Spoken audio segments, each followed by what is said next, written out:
Olá, fisioterapeutas, olá, acadêmicos de fisioterapia, tudo bem com vocês? Sejam muito bem-vindos a mais um episódio do Fisioverso, o podcast do multiverso da fisioterapia. Aqui a gente recebe grandes personalidades da nossa profissão, pessoas que marcaram história, que têm contribuído para o desenvolvimento da fisioterapia, tanto nacional quanto internacionalmente. E hoje não vai ser diferente. A gente tem uma grande convidada, uma querida. Tive o prazer de conhecê-la pessoalmente recentemente em Florianópolis, num congresso que estivemos, no Cobrafito, e foi muito, muito bacana. Eu tenho certeza que vocês vão adorar o episódio de hoje. Quem está falando aqui com vocês é o João Roaro. Eu sou fisioterapeuta, professor da Unicentro, em Guarapuava, no Paraná, membro da Abrafito, e trabalho também com educação financeira voltada para profissionais da saúde. Porque, como eu sempre digo, cuidar da nossa saúde financeira também é fundamental. Estou muito feliz que vocês estão aqui conosco, novamente sejam muito bem-vindos, e tenho certeza que vocês vão adorar as histórias que vocês vão escutar aqui hoje. E aí, Sibeli, tudo bem com você? Oi, João. Olá, pessoal, tudo bem? Que alegria, né, estarmos mais uma vez aqui num episódio do Fisioverso, e a gente sempre mantendo o nosso propósito, né, João, de trazer pessoas incríveis, fisioterapeutas, que são realmente diferenciados naquilo que fazem, e eu tenho certeza que vocês vão amar as histórias, vão amar conhecer a nossa convidada de hoje, a trajetória brilhante de vida dela. Acho que pouquíssimas pessoas no Brasil nunca, né, pelo menos podem não conhecê-la pessoalmente, mas, né, nunca ouviram falar nela. Então eu tenho certeza que vocês vão adorar, principalmente por uma trajetória tão importante em relação à ciência, né, e ao crescimento e valorização da nossa profissão. Aqui quem fala é Sibeli Knaught. Eu sou fisioterapeuta, especialista em fisioterapia neurofuncional. Tenho uma longa trajetória, para quem me conhece, né, na Abrafim, na Associação Internacional de Fisioterapia Neurofuncional, enfim. Então, tenho esse lado um pouco associativista, meio forte até demais, né? Às vezes eu quero largar e não me larga. Mas, enfim, faz parte. E é isso, pessoal. Eu acho que é deixar de falar um pouquinho aqui de mim. A gente vai conversando ali ao longo do episódio. E eu tenho a honra hoje de convidar ao palco do Fisioverso a Ana Maria Siriani. Mas antes da Ana Maria entrar, roda a nossa vinheta.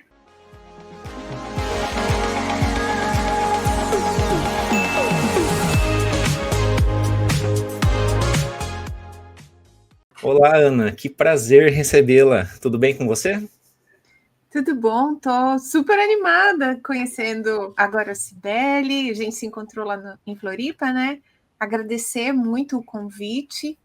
Eu ainda acho estranho quando as pessoas falam que eu sou uma fisioterapeuta que dá para admirar a carreira e que todo mundo me conhece. Eu ainda acho um pouco esquisito isso. Eu sou uma pessoa bem simples, até um pouco tímida, mas fico feliz de poder vir aqui. Eu sei que tem outros convidados que vocês trouxeram também, gente muito bacana, muito admirável. Então, muito obrigada. Obrigada por vocês me considerarem aí para entrar para os episódios de vocês. Obrigadão.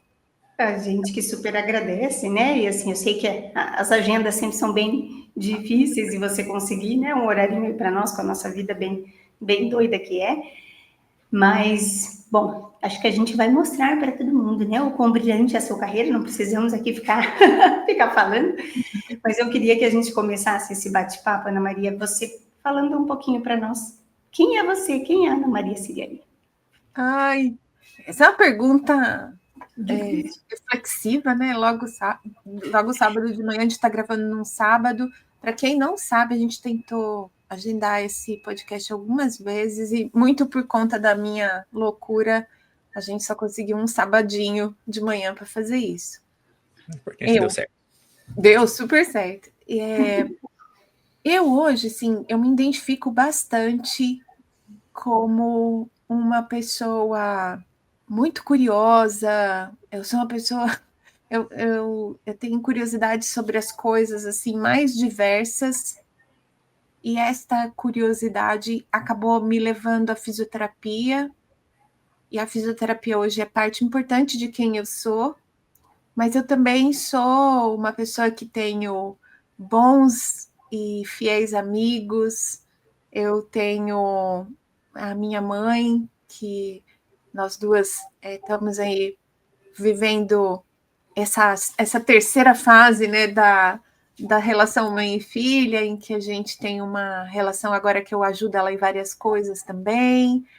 Eu sou uma pessoa que gosto de plantas, eu gosto de orquídeas, tenho uma dupla de gatos com nomes anatômicos do ombro, o Acromia glenoide. Eu adoro estudar, estou sempre estudando, sempre fazendo algum curso, e acho que isso tudo, de alguma forma, tem muito a ver, não só com quem eu sou, nem só com quem eu faço, mas muito a ver com como eu imagino que a gente vive uma vida boa, né? Uma pessoa sem curiosidade, sem um instinto de descoberta das coisas, eu acho que ela deve ser uma pessoa triste. É verdade. É verdade. E Ana Maria, você é de São Paulo mesmo? Eu sou do interior de São Paulo, sou da região do Vale do Paraíba, sou nascida em Jacareí, uma cidadezinha pequena ali entre São José dos Campos e São Paulo. Então, eu sou dessa região, mas o meu pai era bancário e eu morei, sei lá, em 200 cidades. Meu primeiro ano mesmo de escola, eu fiz em 3 escolas diferentes por conta de promoções do meu pai. E aí, já morei um tempinho em Minas, já trabalhei em Vitória, já morei fora do país, mas agora o lugar que eu mais vivi na vida é Ribeirão Preto mesmo, onde eu estou hoje. Tem 23 anos, 22 para 23 anos que eu estou na Universidade de São Paulo, aqui no campus de Ribeirão Preto. Então, sou praticamente uma ribeirão pretana. Maravilha. Ô, Ana, você começou falando que ainda você talvez não tenha a noção da magnitude da sua carreira, e acho que isso mostra também um pouquinho sobre a sua pessoa, sobre a sua humildade. Eu tenho a impressão que as pessoas que já tiveram o prazer de se relacionar pessoalmente contigo, de te conhecer, poder trocar umas palavras em algum momento da vida contigo, são aquelas... você é, assim, daquelas pessoas que eu tenho a impressão que todo mundo gosta meio que de graça, assim, porque você me parece ser uma pessoa muito, muito gente boa e querida. Então, desde esse nosso primeiro encontro, você sempre foi muito cordial. Então, assim, te agradeço por você ter vindo aqui, disponibilizar o seu tempo no Fisioverso, porque, como você falou, as agendas não são fáceis, né? Conciliar a agenda de 3 docentes e que tem compromissos pessoais, compromissos profissionais, mas que bom que deu certo e hoje a gente vai conseguir contar a tua história aqui. Viu, me tire uma dúvida, esse teu sobrenome, Siriani, ele tem origem em que canto do globo? Italiano, né? Meu nome inteiro, de verdade, é Ana Maria Siriani de Oliveira. Mas tá. Todo mundo, desde a faculdade, me conhece como Ana Maria Siriani. A minha professora de anatomia começou me chamando de Siriani na faculdade e pronto. Acabou, entendeu? Assim, acabou o sobrenome do meu pai. A ponto de eu levar, por exemplo, resumo de congresso. Na época que a gente tinha resumo de congresso impresso, falava para os alunos, pega o resumo e tal. Aí o povo ficava procurando no índice remissivo por Siriani. E meu último nome é Oliveira. Oliveira. Então, assim, é tipo um nome artístico, praticamente. Mas Siriani é italiano, e é o italiano do sul, que é o italiano menos admirado que tem. A Itália... O italiano calabrês. Bacana. E você falando ali que você é filha de bancário, a minha esposa também é filha de bancário e ela sempre tem essas histórias para contar, de que ela estudou em várias cidades, em vários colégios. Quando você começava a fazer amizade com alguém, já tinha uma transferência, e é uma vida de muitas mudanças. Hoje, na realidade, no banco já não existe isso, ou existe muito pouco do que a gente pelo menos escuta falar, mas antigamente era muito comum, né, bancário mudar de cidade, ser transferido. Como que foi essa fase da sua vida? E daí, isso aconteceu até próximo ali de você entrar na graduação? Super, porque o meu pai, ele fez essa primeira carreira dele em agências, né, como funcionário de agência do Banespa, na época era estatal, hoje é Santander, e como banespiano era isso, né, ia ser promovido, era transferido de agência. Mesma Minha mãe coisa já aqui, ela era do Banestado. Que é o que é o Banespa aqui do Paraná. E aí minha mãe já casou com meu pai sabendo disso, então a família já tinha essa organização para a gente mudar de verdade. Eu não lembro de ninguém em casa dizer, nossa, vamos mudar de novo, não queremos ir, nunca teve isso. Bora, cata os trem, que a coisa vem vindo e ia todo mundo embora. E eu acho que como uma boa geminiana, né, eu nunca tive essa coisa de, dificuldade na escola, o primeiro dia na escola, eu não lembro de ter sofrido com isso. A única vez que eu sofri, de fato, vamos dizer assim, né, que eu tive dificuldades foi quando a gente saiu do interior de São Paulo e meu pai deixou de ser funcionário de agência, foi ser funcionário da parte de organização e método do banco, que é uma parte gerencial, e nós saímos do interior para morar na Grande São Paulo. Isso é 1989. Então eu já estava no finalzinho do meu colegial, que agora acho que nem sei como é que chama agora. Acho que é Fundamental 2, né? Fundamental, não. É Fundamental? Não, médio, né? É médio. Ou primeiro grau. É ensino médio. Depois segundo. A gente fez segundo grau, né? Hoje que ensino médio, essa nutelagem. A gente é do ensino médio, é do segundo grau, raiz. Aí eu terminei, né, o terceiro colegial. Eu fiz o meu colegial todo. O primeiro ao terceiro ano eu fiz em São Paulo, em Guarulhos, morando lá, numa escola que era bem do lado da minha casa, noturno. E estudando para a faculdade e tal, porque eu queria sair de São Paulo, eu não queria morar em Guarulhos, eu queria voltar para o interior. Tanto que, não é mais segredo hoje, mas quando eu prestei o meu vestibular, eu disse para os meus pais que eu coloquei primeira opção em São Paulo, mas de fato coloquei em São Carlos.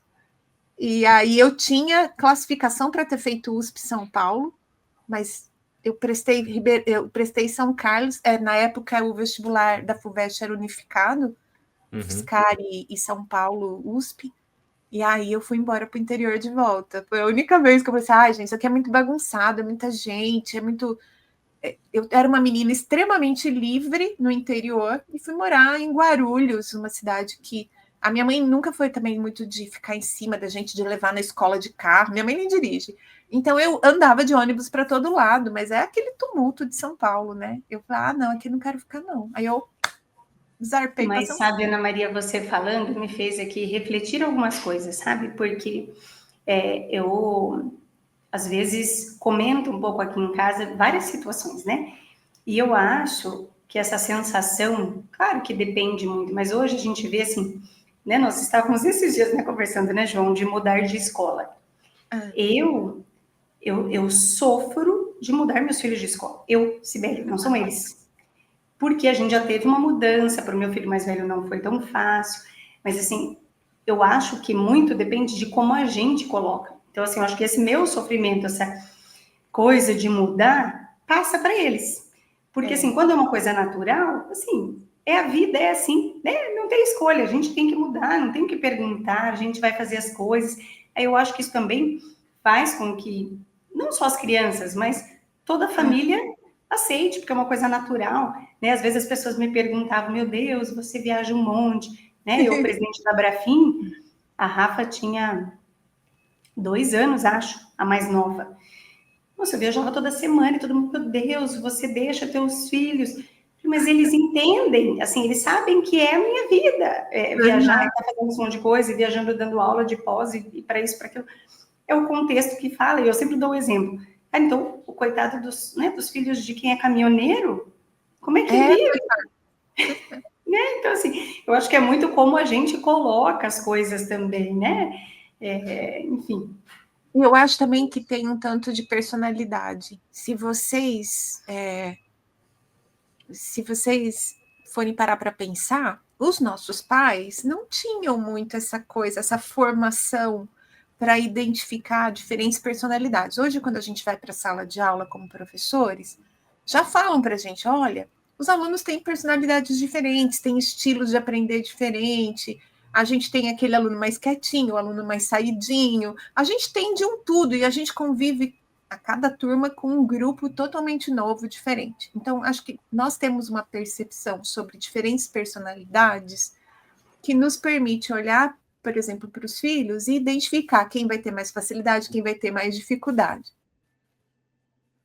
A coitada da minha mãe, gente, fez o melhor que ela podia para me criar, meu pai também, né? Assim, é outra geração, e eu acho que eu não me lembro dos meus pais me perguntarem se estava assim, se estava tudo bem para mim, para eu mudar. Tudo bem, vamos mudar. Não tinha isso, filho, né? Eu sou nascida na ditadura militar, né, gente? Então, o filho obedece pai, que obedece professor. Em casa não tinha espaço para você chegar e dizer assim, porque o professor não é legal, porque eu não gosto desse professor. O professor tinha tanta autoridade na minha vida quanto meus próprios pais. Exato. Quanto os meus avós. Meu avô foi pracinha, né? Meu avô foi para a guerra. Olha. Então, na casa dos meus avós, se meu avô e minha avó dessem uma ordem, nenhum pai, nenhuma mãe falava nada. Ali quem manda era eles. Então, eu sou criada nessa geração de bastante estrutura hierárquica. E também tive muita sorte, porque eu sou uma pessoa muito flexível. Para me adaptar a sentar do boteco a um restaurante mais elegante, assim, eu me viro, entendeu? Eu não tenho dificuldade, eu tenho bastante flexibilidade com as coisas. Eu já fui para Rondon, projeto Rondon, dormi em acampamento, sem ar-condicionado, banho gelado, né? E também já passei em lugares maravilhosos, entendeu? Já dormi de frente para a Torre de Pérola em Xangai. Então, já fiz tudo um pouco. E acho que é isso, assim, quando você tem uma flexibilidade na sua personalidade, essas variações não incomodam tanto, né? Mas os pais têm que ficar de olho, porque não é todo filho que aguenta, não. Com certeza. Você falando, Ana, me chamou a atenção aqui, talvez o pessoal aqui da nossa geração, vamos dizer assim, pessoal nascido ali entre a década de 70 e 80, a gente teve, assim, talvez, né, uma boa parte dos nossos pais, nossos avós, que foram criados bem no interior, aquela vida de sítio, que eles trabalhavam desde criança já, então assim, eles também passaram por uma mudança muito grande cultural, de ir para a escola a pé, chegar com o tênis tudo sujo de barro, e aquela coisa toda, que assim, todo mundo já ouviu essas histórias dos pais e dos avós contando, né? A nossa geração já foi aquela que teve acesso a um pouquinho mais de conforto, né? A gente já teve coisas um pouco melhores, já tinha uma televisão em casa, já tinha acesso a um material escolar. Um bombril, mas tinha. Isso. Lembra disso, era ótimo. O HF, ficar girando o botãozinho. Só para contextualizar para a galera, a TV antigamente ela tinha uma antena que vinha com a própria TV, era antena interna.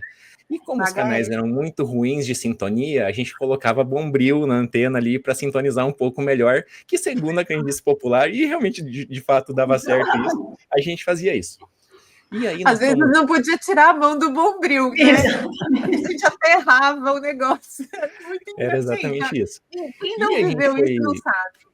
E a gente foi evoluindo e foi se desenvolvendo, a sociedade brasileira se desenvolveu de uma maneira também até socioeconômica diferente durante a nossa geração, e que tivemos acesso a muitas outras coisas já. Depois do advento da internet, então, porque a internet meio que começou aqui no nosso país quando a gente estava na nossa graduação, certo? Foi ali final dos anos 90, eu digo, de maneira acessível para a população. Então começou a ter celular, começou a ter aquela coisa toda. E os nossos filhos, eles já vivem numa sociedade, num país completamente diferente do que foi o nosso, completamente diferente, em termos de acesso à informação, em termos do que pode fazer, o que não pode. A gente pegava a nossa bicicleta, saía, voltava 8 horas depois para casa, assim, ficava fora o dia inteiro, rodava a cidade, todo mundo fazia isso. Né? A mãe não sabia onde a gente estava e estava tudo tranquilo. E dava tudo certo. Bom, dava tudo certo, né? Sempre teve uns probleminhas no meio aí, mas isso aí a gente... mas a gente sobreviveu, né, João? A gente aprontava. Eu falo muito assim, se a gente for comparar nossa geração de infância e adolescência com a geração de hoje, nós fazíamos infinitamente mais coisas. A gente aprontava, a gente era traquina, assim, né? A gente tinha umas ideias de jirico, às vezes, também, né? Total. E a gente aprontava muito. Era muito Mas bom. hoje é que o perigo é diferente, né? Sim. Hoje eles, sei lá, às vezes aprontar, vai fazer alguma coisa na internet, né? A proporção é muito maior. Mas eu estava, né, bem recente, acho que antes de ontem, uma amiga minha de colégio me ligou, ela não mora em Curitiba ainda, e me ligou desesperada porque teve um AVC. Sim, pelo amor de Deus, você é a pessoa que eu mais sei que vai, enfim. E aí conversa, mas ela tá bem, graças a Deus, e conversa vai, conversa vem, e a gente aí ficou 1h30 no telefone, né? E aí a gente estava lembrando, assim, nós íamos, Curitiba é uma cidade grande, né? Nós íamos de ônibus, a prefeitura disponibilizava um ônibus de graça quando tinha show na Pedreira, que é super conhecida aqui em Curitiba. Eu falei, eu tenho certeza absoluta que minha mãe e meu pai não tinham ideia que eu pegava o ônibus de graça, que ia o mundo inteiro, para ir para o show. E assim, e eu não Porque sei a o gente que era muito autônomo. passava na cabeça deles, porque assim, às vezes eles me buscavam, mas assim, era uma tranquilidade tão maior do ir e vir, né? Que é impressionante. Hoje você pensa e fala, meu Deus do céu, minha mãe era louca, meu pai acho que estava doido de deixar. Infelizmente, assim, o país melhorou muito em alguns aspectos, mas no aspecto de segurança a gente assistiu, né, essa deteriorização da segurança Totalmente. nacional. É. Aí Infelizmente. só para concluir o meu raciocínio, então acredito que esse pessoal da nossa geração, como você falou, Ana, é muito flexível, porque realmente nós passamos por realidades muito distintas e a gente teve que aprender a se adaptar, né? Fez parte do nosso desenvolver ali essas realidades completamente distintas, desde aquele negócio do pé na roça sujo até a tecnologia mais atual que tem, e a gente teve que ir se moldando conforme essas coisas foram acontecendo. É claro que todas as gerações passam por mudanças transacionais ali, que a gente talvez valorize mais a nossa porque foi a gente que viveu, mas aí eu quero, assim, concluir isso. E daí a Sibeli falando de ônibus ali. Meu filho tem 14 anos, acho que ele andou de ônibus 2 vezes na vida, então, de E andou porque circular a a gente cidade. levou, né? É, Se não foi ele que pegou o ônibus para ir para a porque a escola. gente se virava, era total Gente, autônomo. João estava falando, né, essa coisa, a minha avó teve, se eu não estou enganada, 9 ou 10 filhos. Teve Comum pra época. duas perdas, né, assim, de bebês e tal, e a família do meu pai morava num sítio entre Paraibuna e Jacareí.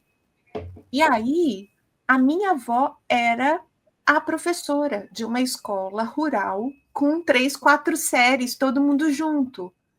Eu passei várias das minhas férias na fazenda dos meus avós, a ponto de quebrar o pé com um pisão de vaca, porque estava dentro do curral, certo? Falei. E eu ia buscar vaca parida com meu avô, tomava leite direto da teta da vaca, por isso que essa força da Mas Ana, é muito exatamente isso. gordinho. Isso Então, aconteceu muito com a gente. muito essa vida extremamente rural e depois ir para a cidade, essa sensação de abundância, né? A gente levava que suco para a escola, que a mãe preparava e botava umas garrafinhas de plástico Isso. dentro da lancheira. Hoje em dia você entra no mercado, tem uma Coca-Cola pequenininha para você mandar para a escola com a criança. Imagina, a Coca-Cola era um troço, a gente tomava tubaína, Mas que era um sabia que meu filho guaraná. ganhou ontem? A Ganhou Coca do era professor uma tubaína. Eu falei, nossa, deve fazer uns Delícia, 30 gente. anos A que eu não vi Coca assim. era no domingo 1 litro. 1 litro É, para a família inteira. Mas a própria tubaína, né, gente? A gente não tinha essa era uma garrafa. fartura. Era uma garrafa para o almoço de domingo. É. E aí, nesse Ana, sentido, eu fiz, né, toda a minha trajetória de escola em escolas públicas. Eu estudei 2 vezes em escola particular. Quando a gente chegou em Guarulhos, não tinha vaga para gente nas escolas públicas, e eu e meu irmão fomos para uma escola particular naquele ano. Fiz o meu primeiro colegial particular e meu irmão fez, eu não lembro exatamente, mas ele fez uma série também nesse particular e depois nós fomos para o público. E aí, quando eu terminei o colegial, eu fiquei na lista de espera, mas eu não passei no vestibular, porque eu não tinha feito cursinho, fazia colegial noturno e estudava por conta própria. Na TV Cultura tinha o vestibulando, eu estudava no vestibulando da TV Cultura, já era Eu já fazia educação remota nessa época. Telecurso 2000. E também... Lembra do Telecurso 2000? Sim, super, assistia de manhã, adorava. Uhum. Assim, eu fazia escola e assistia telecurso de manhã na TV, porque eu achava o máximo. Tinha uns experimentos de física que eu achava incríveis. E aí, eu fiz eu fazia o vestibulando na TV Cultura, gravava durante a semana para assistir de final de semana no VHS, para quem conhece, né? E escutava os episódios na rádio do Objetivo. Tanto o Objetivo, o Colégio Objetivo, quanto o Colégio Ângulo, os preparatórios, faziam episódios na rádio de tópicos para estudar para o vestibular. Então, você passava na unidade, você passava na unidade física, né, da escola, pegava os encartes da semana e fazia as aulas pelo rádio. Então, eu estudei para o meu primeiro vestibular desse jeito, sem fazer cursinho vestibular, sem fazer preparatório vestibular. E fiquei na lista de espera. Aí meus pais viram, né, essa coisa toda de eu estar estudando por minha conta e falaram, vamos pagar o cursinho para ela. E aí eu entrei no cursinho no período da tarde, que era o mais barato na época. E aí, de novo, pelo meu desempenho, pela minha dedicação nos estudos, o dono do cursinho me transferiu para o cursinho da manhã, para a turma da manhã, que era uma turma mais forte. E aí eu passo em veterinária, em fisioterapia em 2, 3 faculdades, e fico na lista de espera de medicina da Unicamp, que eu não queria fazer, mas eu prestei, porque era aquela coisa, vamos fazer as provas, vamos fazendo prova, porque você fica no clima, né, da prova. E aí eu nunca faria nem veterinária nem medicina, mas eu prestei, passei em Viçosa na veterinária, em 10º lugar. Podia ter sido uma veterinária de sucesso hoje, está trabalhando com bovinos por aí, ganhando uma grana. Que sorte a nossa da fisioterapia que você não foi para veterinária, né? Exato. E aí, eu não sei falar para vocês se eu fui chamada na Unicamp na medicina, porque eu não fui olhar a lista de espera. Se eu olhasse e tivesse passado, minha mãe ia ter um parto, né? Ela ia querer que eu fizesse medicina por todo santo, então eu abandonei. Meu vestibular é uma história, porque assim, para eu fazer o caminho que eu queria, eu tive que dar uma engambelada nos meus pais mesmo, coitados. Ainda bem que esse rabo que passou na tela, esse rabo que passou na tela é do acrômio ou é da... glenoide. Glenoide. Quem tá no vídeo agora tá vendo um gatinho, que é um gatinho ou uma gatinha? Essa é a menina, é a glenoide. A glenoide. É a glenoidinha. Devidamente apresentada para o nosso público do Fisioverso. Já o acrômio aparece. Mas sabia, Ana Maria, que a minha mãe, acho que na nossa geração dos nossos pais também não era tão comum fazer faculdade, tudo, né? E a minha mãe fez. Minha mãe é farmacêutica. E diz que ela conta, na época eles moravam em Maringá, eu nasci em Maringá depois que a gente mudou para Curitiba, todo mundo. Mas, e aí aqui em Maringá não tinha quase universidade, acho que a UEM ainda, nem sei se existia na época da minha mãe, porque minha mãe é de 41, 84, né? Então nem sei se tinha na época. Mas a minha mãe, meu avô queria, porque queria que ela fizesse medicina e falou que só ia deixar ela fazer se fosse medicina, ou que ela não ia estudar, né? Porque era mulher, enfim. E aí ela fez escondido a inscrição no vestibular para a Federal aqui do Paraná, que era Curitiba, para farmácia, que era o que ela queria. E aí ela passou, e aí diz que foi a briga, a Terceira Guerra Mundial, porque ela precisava vir, meu avô não queria deixar, e ela brigou e fez. Mas ela teve que mentir para conseguir fazer o vestibular também, senão não ia conseguir. E é interessante também a gente notar isso, né? Para os nossos estudantes, eles estão chegando ali. Se eles chegam por volta da cidade, 18, 17, 18, 19 anos, a gente está falando de pessoas que estão começando a criar a sua própria identidade de fato. E essas decisões são decisões importantes para toda a vida. Não que você necessariamente precisa terminar seu curso e ser aquilo a sua primeira opção, né, de decisão profissional. Mas é uma fase da vida que a gente é novo, a gente é idealista, a gente é inconsequente ainda, e a gente está tentando virar gente, está tentando virar um adulto de fato, né? E aí essa pessoa está dentro da sua sala de aula. É muito doido isso, porque conforme eu vou envelhecendo, eu comecei na Universidade de São Paulo aos 28 anos, eu era muito nova mesmo. Dos meninos, dos veteranos, de sacanagem com os bichos, dizerem que eu era aluna também. Sabe assim? Então eles me encontravam e começavam a conversar comigo como se eu fosse veterana deles. Aí descobriam que eu era professora. Eu era muito nova, eu tinha um rosto muito novo. Mas hoje eu olho e vejo várias diferenças na minha sala de aula.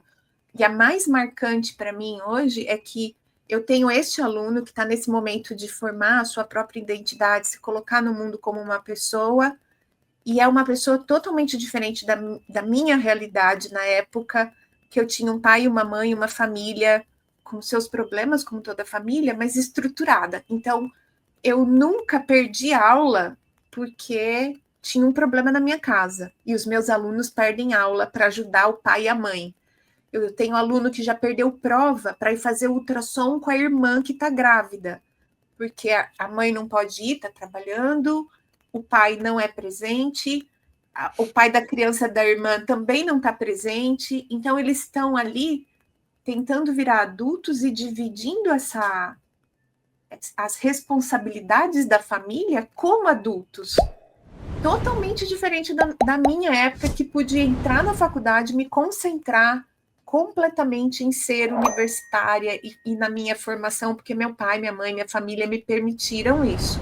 Com pouco dinheiro na época, a gente não tinha tanto dinheiro, tanto que a minha mãe falou o seguinte: você pode passar na particular que você quiser, não vamos pagar. Não importa se é São Paulo, se é Paraná, onde é que for, não vamos pagar. Eu não prestei o EL por causa disso, porque meus pais não teriam dinheiro para eu poder ficar me deslocando.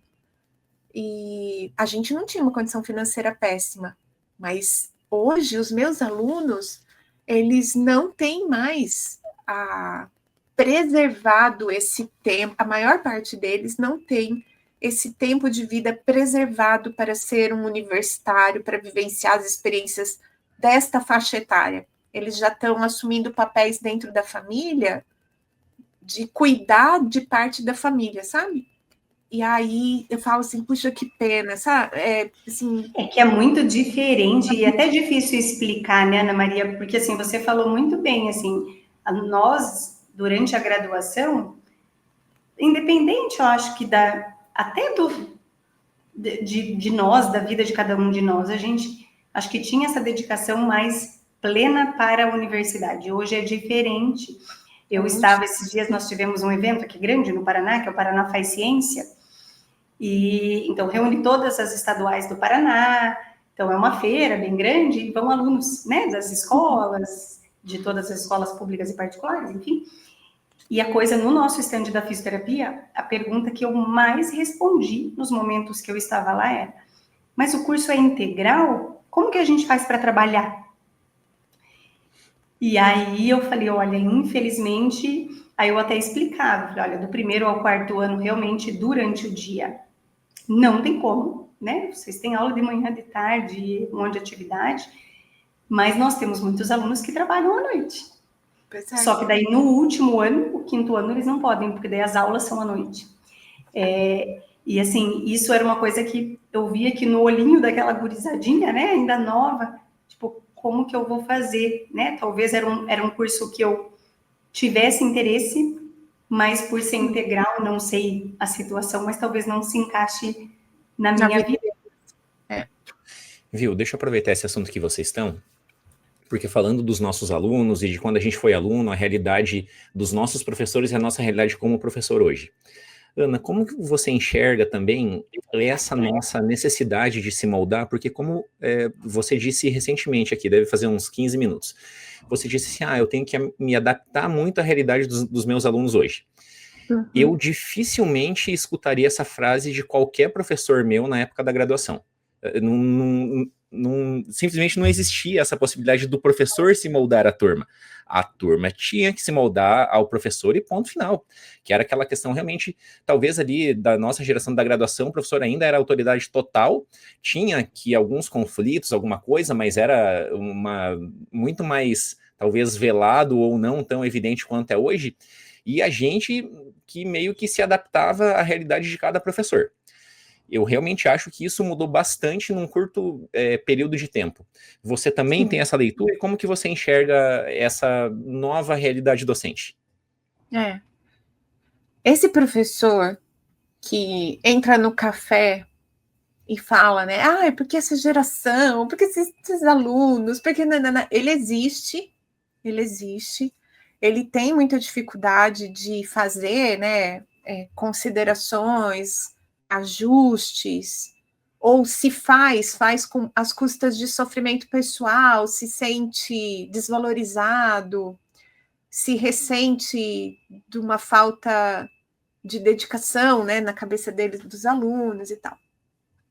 Esse professor existe ainda, existe. Eu estou numa faculdade super tradicional, que tem uma cultura de inovação. A Faculdade de Medicina de Ribeirão Preto é tradicional, mas sempre foi das faculdades de medicina da USP a mais moderninha. E aí a gente está numa cultura de inovação, de fronteira, tá? Eu vou contar algumas iniciativas nesse sentido. Mas um dia, essa foi uma resolução pessoal. Um dia eu disse para mim mesma que eu me recusaria a olhar para o meu estudante na sala de aula e dizer: esta geração, eu tomei essa decisão para mim.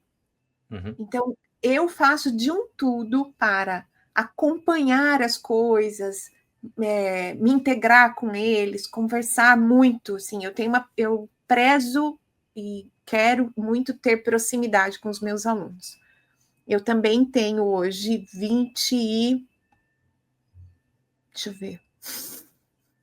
27 anos de professora, quase 30, porque eu tenho mais ou menos, na verdade, 29 anos. Eu tenho quase o mesmo tempo de formada que eu tenho de professora. Eu saí da faculdade para dar aula.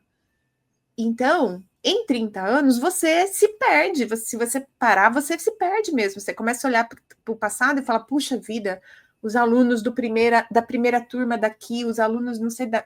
Você vai ficar nesse negócio. E aí, você não consegue fazer bem o papel de um bom professor se você ficar preso nesse passado. E aí, o que acontece? Desde o princípio, eu vi que eu não tinha formação para ser professora. E eu sou de uma família de professores. Eu falei, a minha avó materna era professora, minha mãe foi professora durante um tempo, meu pai era formado em letras, foi professor da rede pública durante muitos anos. Todas as minhas tias são professoras, são diretoras de escola. Eu fui alfabetizada nesses livros que entregam para os professores que tem o gabarito, sabe? Fui alfabetizada em casa com as minhas tias e tal. Então, eu sempre vi as minhas tias, o meu pai, estudando para ser professor. E eu falava assim, gente, eu não tenho formação nenhuma. Então, desde o mestrado, eu faço disciplinas de pedagogia, didática. Aí, quando eu cheguei aqui na Faculdade de Medicina, a gente tinha ainda não aposentado o professor Juan, que é um colombiano, um boliviano, alguma coisa assim, um espanholito, que trabalhava aqui com a gente, e ele ensinou a gente a usar uma plataforma virtual. Então, eu uso plataforma virtual de ensino desde 27 anos para trás. E sempre tentando modernizar. Quando a inteligência artificial chegou em 2023, dezembro, para nós, eu já estava ali, ó, em cima. Então, já estava fazendo coisas de dezembro para março, eu já tinha bolado uma simulação, já tinha usado uma simulação com os alunos, já estava submetendo um artigo de simulação de paciente com inteligência artificial. Então, eu venho me modernizando nesse sentido. E agora, mais recente, lógico, mais preocupada com essas questões todas que permeiam a nossa sociedade em relação à neurodivergência, questões raciais, questões de gênero, que podem não ser até uma questão pessoal minha, mas eu interajo com essas pessoas, sabe? E aí eu acho super curioso, porque a gente fala tanto de minorias, né? No nosso departamento, a nossa secretária, ela foi registrada com o nome de Maria e ela gostaria de ter sido chamada de Marília. E ela pagou uma grana para fazer um processo para trocar de nome, e até hoje tem professor que entra no departamento e chama ela de Maria. Sabe assim? E aí vem me falar que o nome social, porque as minorias... A pessoa não consegue respeitar a vontade de alguém que queria trocar o nome. Sabe assim? Então, eu sempre fui muito antenada com essas coisas. E a Faculdade de Medicina, como eu disse, ela tem essa cultura de inovação. Para vocês terem uma ideia, a nossa unidade é a primeira da USP a ter uma comissão de CDH, como é que é? De direitos humanos. Então, hoje, se um aluno se sentir pessoalmente desrespeitado, ele pode ir à CDH e fazer uma denúncia. A CDH, diferente do que as pessoas imaginam, hoje trabalha de uma forma muito educacional. Então, ela chama o professor, ela conversa, ela tenta entender o que aconteceu, ela acolhe os dois lados, escuta os dois lados, e é meio como a aviação faz, sabe? Ao invés de tentar encontrar um culpado, eles tentam entender, aprender e divulgar esse aprendizado para nós dentro da universidade. Então, não se trata, lógico, né? A depender da gravidade da situação, tem penalidades, mas, em geral, as situações são muito mais de entendimento, comunicação, educação, do que qualquer outra coisa. E a gente vem construindo essas coisas na universidade. E ter me envolvido também com o Centro de Desenvolvimento Docente agora, desde 2018, né? Transformou, assim, uma série de práticas minhas de ensino, muito mais atividade dinâmica, muito mais centrada nos estudantes. Tanto que quando chegou a inteligência artificial e todo mundo falou assim, ai meu Deus, e agora? A minha prova, os relatórios, não sei o quê, eu estava relaxada. Estava super relaxada, porque já há algum tempo que eu não dependo desse tipo de avaliação do estudante. Eu fui criando sistemas. Para vocês terem uma ideia, a minha prova final de cinesiologia, os alunos escolhem um movimento no começo da matéria que eles querem estudar, e eles têm 10 mini-aulas de como conduzir um estudo autodirigido. Eles aprendem desde como eles se autorregulam para o estudo, sozinho. Aí tem várias aulas explicando para eles como fazer imersão, como fazer curadoria de fonte. Quando chega na última semana da disciplina, eles sentam e escrevem o movimento que eles escolheram estudar. E eles passaram por todas aquelas dificuldades que um laboratório de biomecânica passa na modelagem.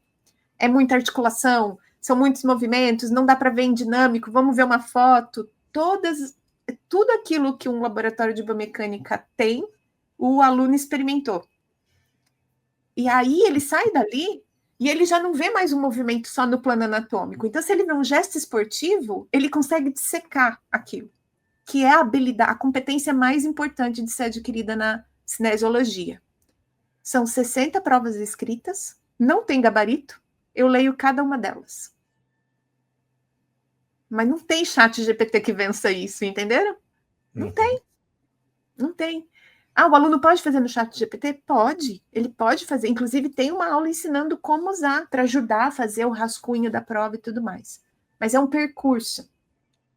E aí, então, assim, eu fui entendendo que eu precisava olhar as minhas matérias, definir as competências e transformar isso em processo.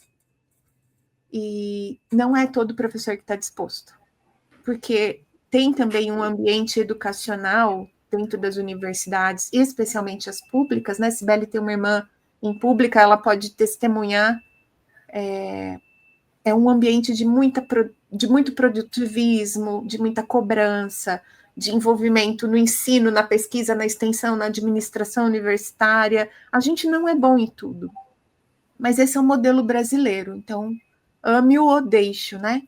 Em outras universidades, você pode pedir 2, 3 auxílios grandes e viver daquele dinheiro e só fazer pesquisa. Ou você pode ser um professor que se dedica exclusivamente à graduação. Isso não existe no Brasil nas públicas. Nas privadas, você é contratado para entrar em sala de aula, basicamente. Então, a gente tem que viver com o que tem, né? E aí, cada professor vai fazendo as suas escolhas. Eu escolhi me recusar a ser a pessoa que fala, essa geração. Vocês não vão me ver fazendo isso, não. A não ser que eu fique esclerosada.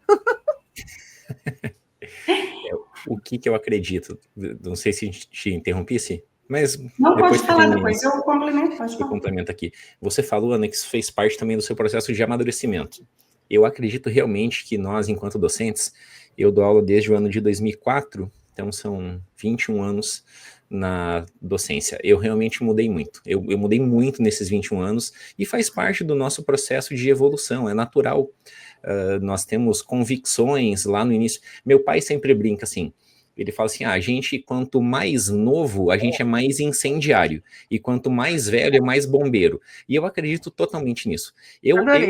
Cara, eu fui completamente incendiário. Eu era, nossa senhora, tacava fogo em tudo. Eu também. Eu era aí terrível. Agora, assim, eu tenho 2 filhos, eu tenho 20 anos de carreira como docente, eu formei no ano de 2003, eu vejo a minha turma ali, a galera, assim, todo mundo constituindo família, aquela coisa toda, e a gente vai naturalmente se tornando cada vez mais bombeiro, a gente vai tentando apagar o fogo dos outros, e tentando resolver conflitos, e tentando deixar a coisa mais apaziguada. Vou compartilhar uma coisa para vocês. Uma vez eu entrei no Facebook não, no Orkut, ó, para vocês verem. Uma vez eu entrei no Orkut. Orkut, aquele negócio que os dinossauros usavam, né? Tipo no Facebook, né? Uma vez eu entrei no Orkut e peguei a prima de um aluno meu falando mal de mim, porque o primo falava mal de mim em casa. E aí eu peguei a prima dele contando atrocidades sobre mim. Aquilo me feriu de morte, porque eu não queria ser aquela professora, mas eu era muito jovem. Eu era muito rigorosa, muito exigente, muito durona, a ponto de um dia na sala de aula dizer... ideal, Ana, nessa época, com o seu ideal, obviamente, nessa época, de tentar ensinar da melhor maneira possível, com a tua convicção. Exato. A ponto de uma vez eu virar para a sala de aula depois de uma prova e dizer assim, vocês estão vendo essas notas aqui? Vocês estão pensando que eu dou a minha mãe para vocês tratarem? Pensa, onde eu teria sido mandada embora. Mas eu era essa pessoa na época, graças a Deus venho melhorando. E recente, não há muito tempo, eu tive um feedback péssimo de uma turma, péssimo. E eu falei, gente, como que isso aconteceu? Como isso aconteceu dentro da minha sala de aula e ninguém me falou nada? Nada. E aí, assim, só para testemunhar que a gente vai melhorando, e que a gente continua errando, igual a gente estava falando bem no começo. Eu até estou aqui te ouvindo, assim, estou te admirando, porque eu não vou te mentir, talvez eu ainda seja essa professora que repita muitas vezes, meu Deus, essa geração me enlouquece. No entanto, eu tenho tentado também melhorar. Eu e o João, a gente é de uma universidade estadual aqui do Paraná também, né? Então, essa loucura que você falou também, né? A gente está envolvido em um monte de coisa. E hoje, sabe, a minha forma de... Eu sei que algumas vezes eu não passo panos quentes, assim, né? Porque é muito, eu vou desistir muito fácil. E eu pego, mas eu junto meus alunos. Tanto é que nós temos, né, João, uma aluna do último ano, que ela, esses tempos, ela estava no estágio comigo. Então, a gente está quase terminando o ano, né? Então, ela estava ali, era o penúltimo ciclo de estágio dela. E ela falou para mim, eu não sei o que ela fez. Falei, você tem que fazer isso direito, porque os pacientes dependem de vocês, nananana. Daí ela, professora, mas você sabe que eu não gosto, e você vai ter que me aguentar, porque eu não desisti da faculdade por causa de você. Você não me deixou desistir. E agora você vai ter que me aguentar. Falei, ainda é debochar. Você tinha que me agradecer. Mas assim, ela falou brincando, e eu, né, brincando junto. Eu falei, Isa, daqui uns anos você vai olhar para trás e vai falar, que bom que a professora Cibele não me deixou desistir. Porque, assim, a vida não é fácil para ninguém, né? Assim, a gente tem um monte de coisa ruim que acontece, um monte de coisa boa. E a vida é assim, né? A nossa vida é feita de altos e baixos, só que a gente não pode desistir na primeira dificuldade. Eu sei que tem algumas dificuldades que são uma baita dificuldade, que a gente realmente pensa, meu Deus, vou jogar a toalha aqui que eu estou fazendo aqui, mas nós passamos por isso, né? Então, assim, essas coisas às vezes são meus desafios, mas hoje o que eu tenho tentado, eu estou com um projeto de extensão grande. Então, assim, eu vejo que esses alunos que eu sinto que são os mais, eu trago para o meu projeto, porque daí eu consigo estar de olho, porque assim, né, a gente numa universidade com 5 anos, eu não conheço nem metade. Hoje eu estou na coordenação do curso. Eu não sei o nome de ninguém, eu sou péssima para isso, sou terrível. Mas eu tenho tentado acolher mais nesse sentido, porque eu faço aqui uma confissão em público. Eu acho que eu repito pelo menos 3 vezes na semana. Essa geração vai me enlouquecer. Eles são diferentes de nós, ponto, assim, não tem como. É tudo diferente, desde a criação, da relação com tecnologia, né? E é um desafio mesmo, é um desafio e é um duplo desafio, né? Eu gosto sempre de falar isso, porque vejam, lógico, a gente tem como professor, principalmente numa instituição pública, a gente tem a obrigação de considerar todas as alternativas para fazer o estudante chegar no objetivo de aprendizado. Porque é um dinheiro público, inclusive, sendo colocado ali. Cada ano que o aluno reprova, ou cada reprovação de um estudante, custa para pessoas que não têm opção de não pagar, porque esse imposto é recolhido, né, compulsoriamente, porque custa muito caro, não custa barato. A maior parte da nossa sociedade no Brasil não tem condição de entender o que é uma universidade, por que ela é cara, por que ela precisa existir. A maior parte das pessoas não conseguem entender, então a sociedade sempre está olhando para a universidade como um fardo, a maior parte das pessoas veem a gente como um custo, e a gente na saúde um pouco menos, porque a gente presta serviço, né? Então, de alguma forma a gente está acima. Mas o professor tem a obrigação de garantir que o produto entregue à sociedade é bom. Então, não se trata de criar estratégias para passar o aluno. Se trata de criar estratégias para que o aluno, de fato, chegue no objetivo. Essa é uma obrigação nossa, como funcionário público, ainda mais pesada. Mas não é sobre passar o aluno, dar progresso para alguém que não tem condição. É nossa responsabilidade, inclusive, não deixar ir, sabe? Então, prova, é sério, é um processo que, no final, a gente diz quem vai estar atendendo um paciente. Não dá para levar para frente isso de qualquer forma. E nós todos aqui sabemos que a gente tem um monte de cursos que entregam para a sociedade profissionais que não têm condição. Infelizmente. Infelizmente, isso está acontecendo, né? Então, é uma responsabilidade muito pesada para o professor, porque na mesma medida que a gente tem que acompanhar as gerações, facilitar o processo, integrar a tecnologia, ver o futuro profissional. Eu não sei se vocês pararam para pensar em que futuro vai trabalhar o aluno que está entrando esse ano, porque daqui 5 anos muita coisa vai estar diferente. Muita coisa. E somos nós que olhamos esse futuro, né? É o professor que vê esse futuro. E não estou falando de mercado só, não. Estou falando de ter uma profissão onde dá para viver. Porque imagina um aluno gastar 5 anos, 4 anos de curso para se formar numa profissão que não paga as contas dele, mesmo de ensino superior. Então, assim, é uma responsabilidade enorme, mas nós temos uma responsabilidade com a sociedade, antes de tudo, que é não entregar com um diploma na mão um aluno que não tem condição de ser aquele profissional. É difícil isso. É um equilíbrio delicado. E com a Sibeli falando ali, eu faço também essa meia-culpa, porque a gente talvez saiba que tem que melhorar, e por mais que a gente tente melhorar, nem sempre é aquilo que o aluno espera, ou que a nossa visão de mundo, ela é muito relacionada às nossas experiências prévias. Totalmente, na verdade.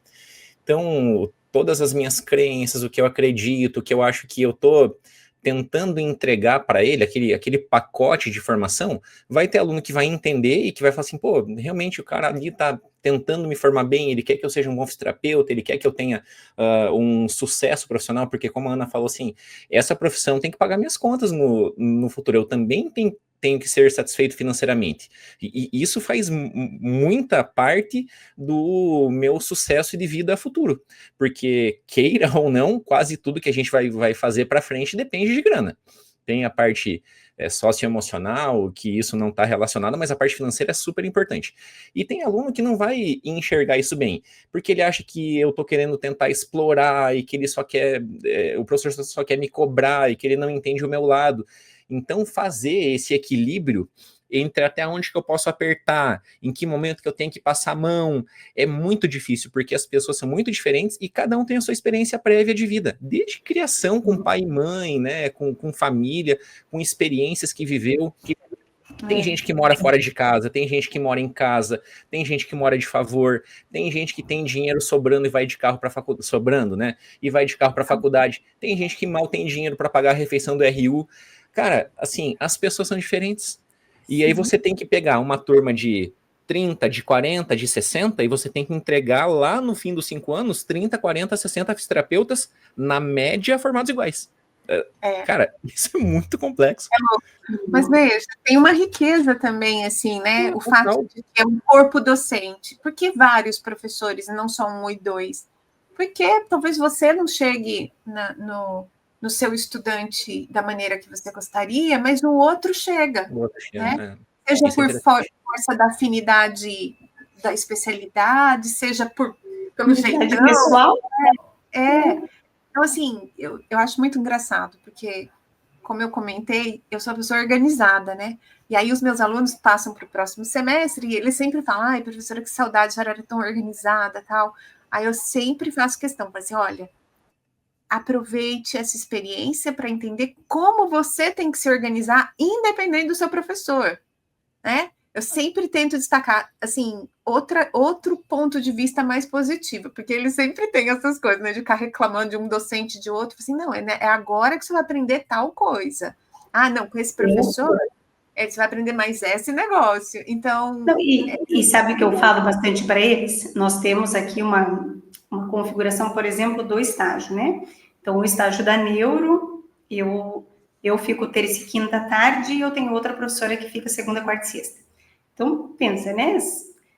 São os mesmos alunos, aí eles adoram comparar, né? É a vida, é a alegria deles, né? Mas é a frase que eu falo para eles. Vocês têm que aproveitar o melhor da Dani e o melhor de mim. Nós somos completamente diferentes. Nós nos damos muito bem, nós duas. Nós somos, né? Assim, a gente está super bem, trabalha muito bem junto. Mas eu não sou ela e ela não sou eu. Então, tem coisas que ela faz que talvez eu não faria. E tem coisas que eu faço que ela não faria. Ela tá errada, eu tô... Não! Nós somos pessoas diferentes e vocês têm que tentar, né, sugar o melhor que vocês podem de cada uma, porque nós não somos a mesma pessoa. E não tentar, que alguns fazem, né, de... Ah, não, porque a professora Sibeli falou isso. Ah, não, porque a professora Sibeli falou... Como disse o João, é a fase do incêndio. Eles querem tacar fogo. Exatamente. Mas sabe, Ana, que a gente estava aqui fazendo essa reflexão e eu estava pensando, João, que eu acho que hoje a gente está num momento que eu estou, assim, mais satisfeita lá na universidade, sabe? A gente entrou numa onda, Ana Maria, assim, muito extensionista, sabe? E eu acho que isso tem ajudado justamente esse contato mais próximo com os alunos. Porque nós temos, então, eu tenho um projeto da Neuro, eu tenho 37 alunos no meu projeto de extensão da Neuro. A Cris tem um projeto da Cardio, que também tem um monte de aluno. Então, tem da cardiorrespiratória, tem do esporte, tem um da orto, então, assim, tem da saúde da mulher. Então, assim, a gente tem um monte de projetos de extensão. Então, dificilmente nós não temos um aluno que esteja em algum desses projetos. Então, pelo menos, a gente tem um grupo de professores próximos de um grupo de alunos. Isso é muito bom, sim. E aí a gente hoje também divide, né? Eu e a professora da respiratória, porque assim, a neuro, Não adianta, né? Eu falo, meus pacientes, eles são uma caixinha de descoberta para todas as áreas. Eles precisam da respiratória, né? Precisam da neuro, claro, mas precisa da respiratória, precisa da pélvica, precisa da orto, mas precisa de todo mundo. Coitadinho. Então, a gente hoje troca muito. Então, às vezes, eu vejo que tem aluno dela que se interessa um pouco para neuro, então a gente consegue encaixar, ele faz o projeto da respiratória, o projeto da neuro, né? E isso a gente vai... E os alunos, eles vão se encantando cada vez mais com as pessoas, porque eles têm mais contato com a gente, não fica só, né, a professora tal, que eu vejo só me dando aula e nunca mais enxergo, sabe? Então, assim, eu acho que tem sido um caminho legal que a gente está traçando. E essa geração tem muita ansiedade pelo fazer, né? Eles têm pouca paciência para a parte conceitual, fundamentos. Se você fica só numa aula muito teórica, eles ficam desesperados. Então, esse foi um ajuste que eu fiz, sabe, João? De tentar ter mais oportunidades dinâmicas dentro das aulas, mesmo quando são muito teóricas. Sim. Pra vocês terem uma ideia, eu adoro história, adoro história. E aí eu dava uma aula de história da biomecânica, eu tinha, assim, um verdadeiro amor por essa aula. E os meus alunos, assim, ó, me ignorando completamente. Ignorada com sucesso. Pô, que tristeza, né? É porque eu falo assim, tem tanta coisa bonita para falar, para mostrar. Aí eu criei um texto que fala de arte, cultura, escultura, teatro, formas de expressão corporal e exercício e movimento, Oriente e Ocidente, da antiguidade até agora. Aí eu selecionei 10 personalidades dessa história, criei um GPT personalizado, e hoje a aula, eles sentam em grupos, cada grupo recebe uma personalidade para investigar dentro desse GPT personalizado, aí eles trocam uma ideia, eles têm umas 2, 3 perguntas iniciais para começar a conversar e fazer perguntas orientativas. E depois eles podem interagir um pouco mais ali livremente, depois eles vão fazer uma síntese disso, colocar num quadro colaborativo. Gente, é outra aula.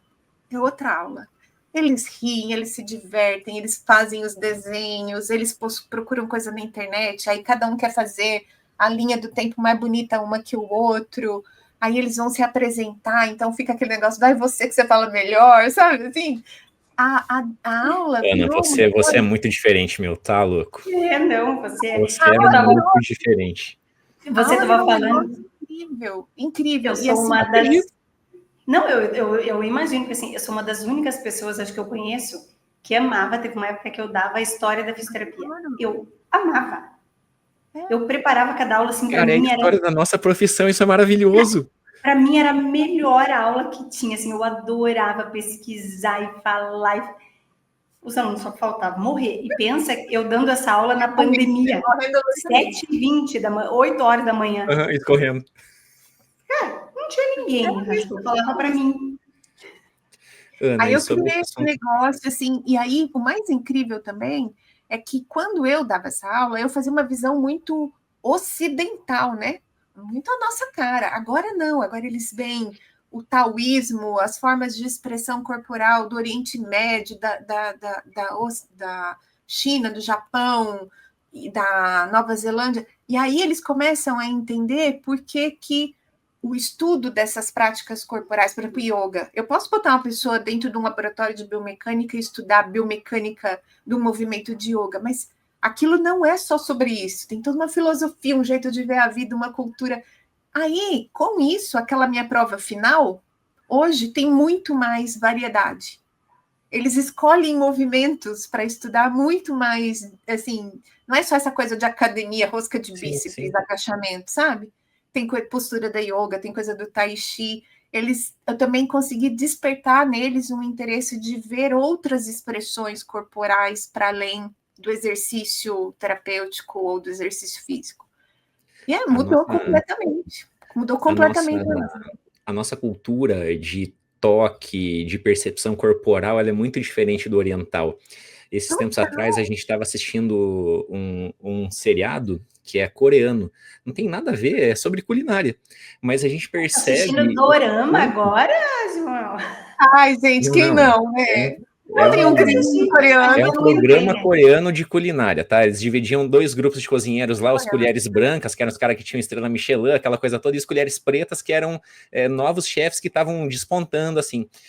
E a gente percebeu em assistir, assim, veja, um episódio de culinária, não tem nada a ver com consciência corporal, percepção, essa coisa toda. O quanto eles são, assim, aquele negócio de, assim, sempre fazer aquela reverência, de comprar. O brasileiro já chega, abraça, beija, toca. Nós somos completamente diferentes, mas só reforça aquilo que eu falei há algum tempo atrás. A nossa visão de mundo é construída de acordo com as nossas experiências anteriores. Sim. Se eu nunca tinha visto isso, como que eu vou entender isso? E talvez isso que você está trazendo, Ana, é super interessante. E até para complementar que você falou assim, sobre aquele professor de que não é organizado, tal. O aluno também pode aprender o que não fazer, com exemplos. Porque a gente sempre tenta ensinar o que fazer. Mas muitas vezes, se o aluno não se adapta com o meu estilo, talvez ele aprenda a não ser do meu jeito. Porque se para ele não está bom, então, assim, que ele não seja como eu. Porque isso também faz parte da nossa educação, não é verdade? Total. Mas quando eu fui trabalhar... Pode falar que eu pensei uma coisa e depois eu falo. Quando eu fui trabalhar nos Estados Unidos, eu fui para fazer meu pós-doc, mas a universidade lá me incorporou no corpo docente. Então, eu dei aula. Eu dei aula na Universidade do Washington. Coitado dos meus alunos. Me deram uma... Vamos explorar mais essa história, Ana. Pode contar com detalhes. Eu tive eles me deram uma assistente de ensino, que era indiana, e eu falando inglês brasileiro e ela falando inglês indiano. E os alunos aguentando. Era divertidíssimo. Aquelas palavras que eu não conseguia pronunciar de jeito nenhum, a gente já tinha um código. Eu entrava no The Free Dictionary e tocava, na época não tinha no Google, e tocava para eles ouvirem a palavra. Aí eles se matavam de dar risada, porque eu repetia, não conseguia fazer o accent deles lá. Era divertido. Deixa eu só fazer uma observação bem rapidinha. Eu assisti ontem no Instagram um vídeo de um humorista americano tentando imitar um brasileiro, que ele fala assim, o brasileiro coloca o i no final de tudo, é notebook, é tique, toque, porque assim, para eles é notebook, TikTok, laptop, e a gente mete aquele i mesmo, cara, eu dei muita risada com aquele vídeo, daí assim, imagina você, uma brasileira, daí uma indiana e eles lá, americanos, né? Mas aí, continue a história. Eu trabalhando no corpo docente, o que eu percebi? Enquanto nós, no Brasil, tratamos de várias questões na profissão, como se elas fossem naturais, inclinações naturais, personalidade dos nossos alunos, nos Estados Unidos, tudo que é importante é organizado em termos de objetivo de aprendizado. Então, se eu quero que o meu estudante tenha uma boa comunicação, a gente aqui no Brasil tem a ideia de que o aluno que entra para a saúde já naturalmente se comunica bem, é empático, tem a capacidade de escutar antes de replicar. Seria intrínseco. É da personalidade da pessoa que escolheu ser profissional de saúde. Nos Estados Unidos, eles partem do pressuposto que, se você for zero empático, eu consigo te ensinar o mínimo. E esses são os objetivos que você precisa alcançar. E se você já é bom, você vai aprimorar.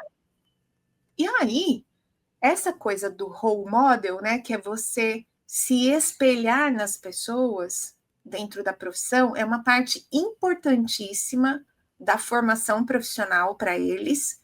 Então, eles têm postura. Vocês podem ver as fotos de professores dos Estados Unidos lá nas universidades, aquela foto com aquele fundo cinza meio rachirado, assim, o cara tá de terno, eles têm uma posição... Tem formal, né? Eles são formais. Por quê? Porque eles não querem que o fisioterapeuta seja visto ou comparado com o profissional de educação física, que é o cara da regata da beira da quadra, sabe? Então, tem todo um código de vestimenta, de postura, isso é ensinado, isso é passado, e a gente, lógico, na nossa cultura, isso não cabe muito. Por outro lado, tem uma série de coisas que a gente olha e que a gente quer que os alunos reproduzam, de profissionalismo, e outras que acontecem no ambiente educacional e que não estão formalizadas, que a gente chama de currículo oculto. E o estudante, o tempo todo, ele está aprendendo que profissional ele quer ser e que profissional ele não quer ser. Sempre.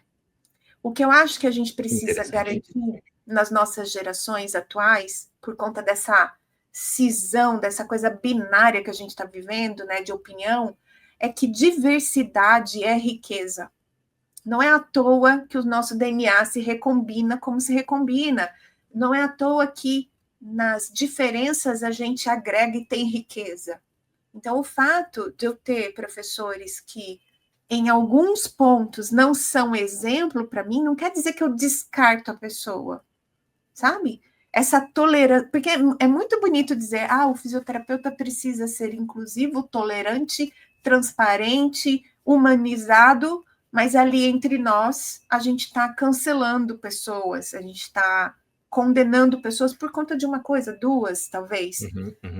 Então, eu gravei um podcast agora, acabei de gravar hoje cedo, sobre 12 dicas sobre como se tornar um bom modelo para os seus estudantes, e uma delas tem a ver com diversidade, cultura, né?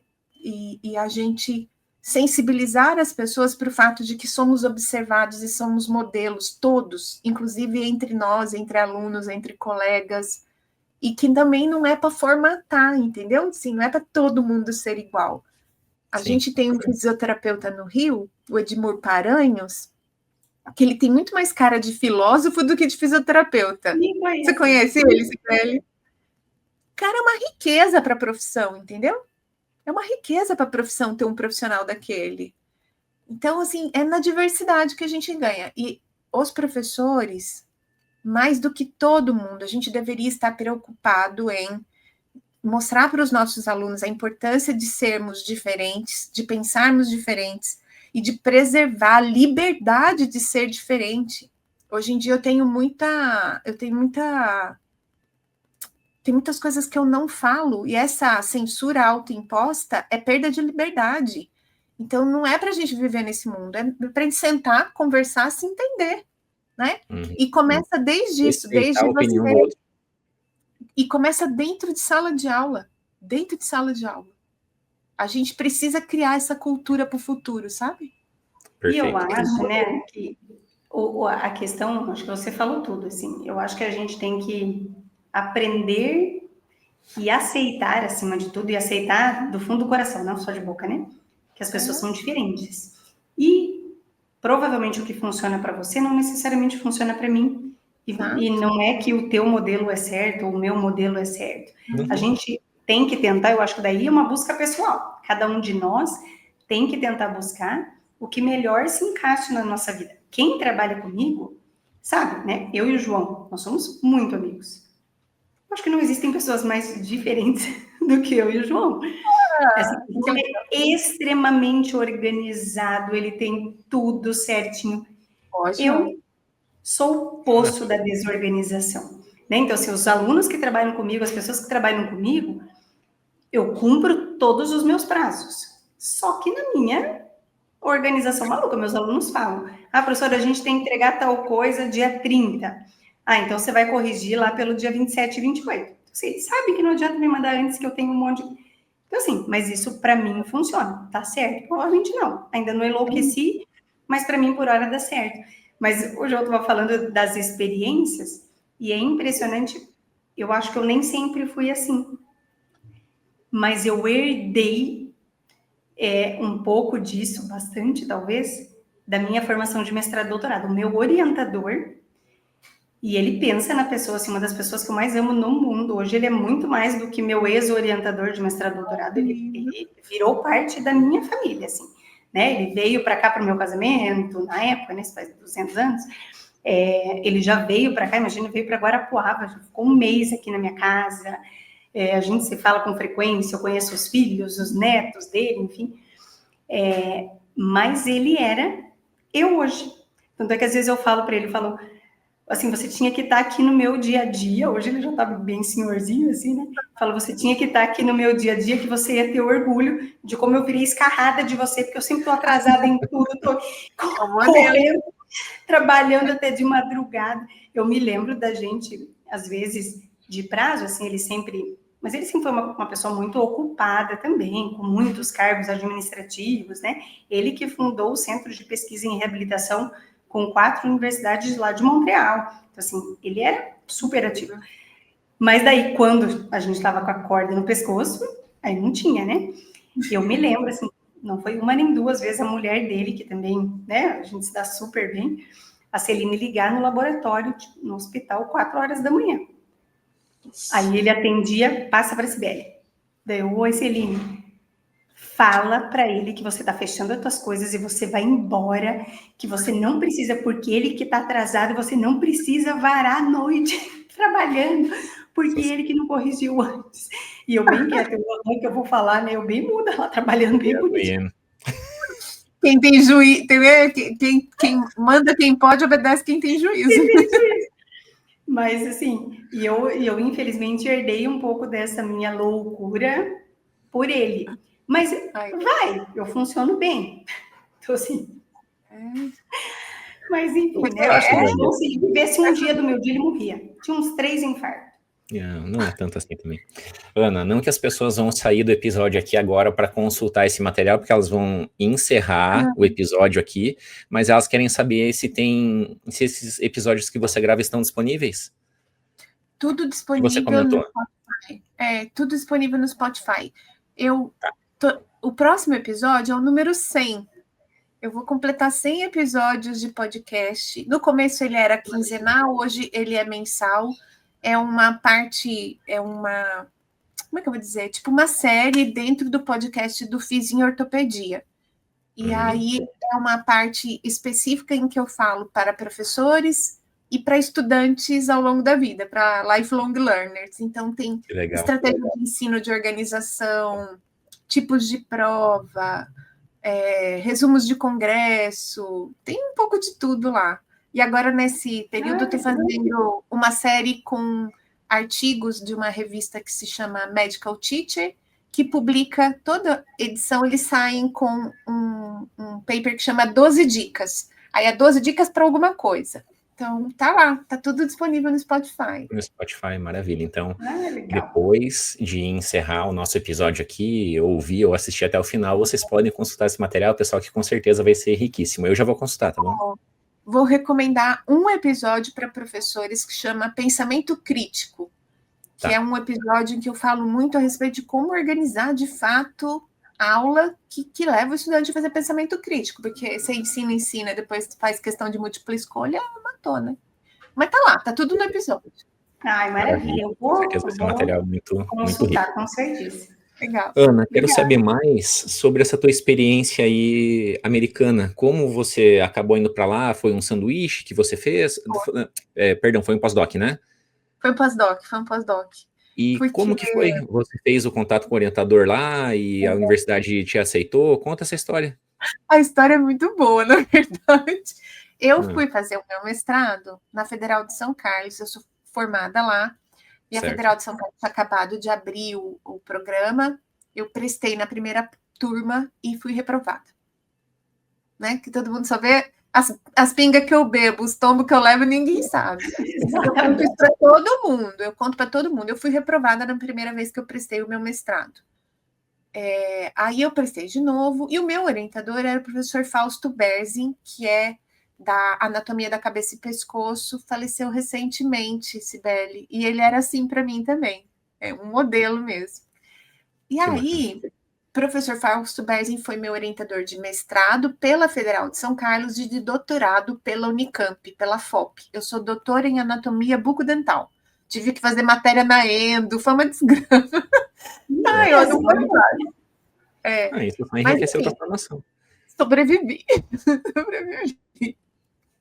E aí, principalmente no meu doutorado, que eu gostaria muito de ter feito um sanduíche, eu já dava aula, né? E aí eu falei, gente, eu quero acabar esse negócio e quero ir trabalhar, eu quero, né? Quero me livrar do doutorado. Eu fiz meu doutorado em 23 meses.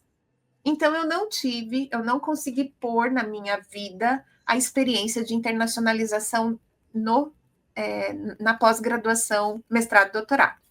Perfeito. Quando chego na USP, falei assim, bem, agora em algum momento eu vou. E estava muito tranquila, professora Débora.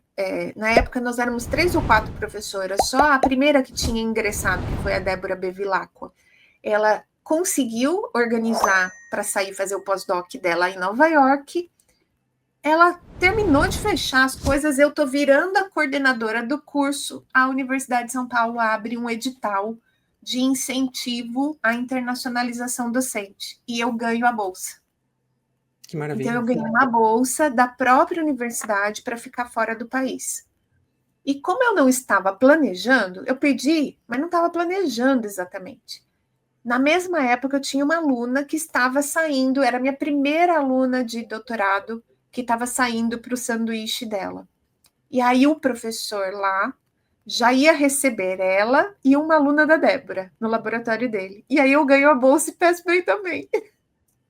Que Assim, interessante. quer saber? Eu vou pegar um bonde aqui com essas meninas. E fui. Mas para as meninas deve ter sido ótimo, né? Claro. Para nós três. Maravilhoso. Foi péssimo para o meu inglês, porque eu não aprendi inglês direito de jeito nenhum. Mas eu tinha uma bolsa de 6 meses. Eu fui para o Canadá e eu tive essa... Só que eu fui meninona, né? Eu tinha 22 anos. Mas caí nesse erro também, assim. Eu fui morar com 2 brasileiras. Então, assim, aí você não fala isso. Eu tive que aprender na marra. Eu também demorei 7 anos, né? Não é possível. Mas eu falo francês, não falo inglês.